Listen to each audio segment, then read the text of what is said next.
On June 24th, 2008, I attended Over the Hill and Under the Rainbow, Our Stories, Our Times, as part of Gay Pride Week at the Santa Fe Playhouse. Over the Hill and Under the Rainbow is a collection of monologues produced from a memoir writing class that was facilitated by Denise Kusel at Rainbowvision in Santa Fe, New Mexico.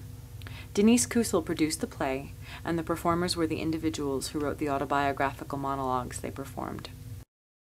The monologues were incredibly powerful. They illuminated the daily and lifelong experiences of individuals within the gay community.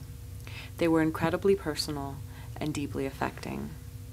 As a piece, Over the Hill and Under the Rainbow definitely serves to communicate these very personal experiences that are pivotal to understanding the gay community and the struggle for equality.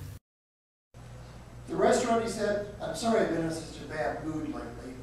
We just found out a few weeks ago that I'm HIV positive. It's been driving me crazy, but I just spent the afternoon in a new clinic. The doctors told me they have all kinds of new treatments. I don't feel like I'm under a death sentence anymore. I really believe I can beat this thing." That was the last time I remember Paul admitted that he was HIV positive. First, Paul had complications from his gallbladder and had that removed. Then there was this mysterious rash that covered his face and upper shoulders. Next came about with shingles, which affected his eyes and damaged his vision. Then he was back in the hospital for an emergency appendectomy. He had a brain infection and that caused a stroke. He was partially paralyzed for a few days, but gradually recovered enough to get back to work and was able to walk again with little trace of his paralysis. I remember him looking at me sadly and saying, "I just feel so miserable. I wish I could get my appetite back so I could enjoy eating again." They'd done all they could for him.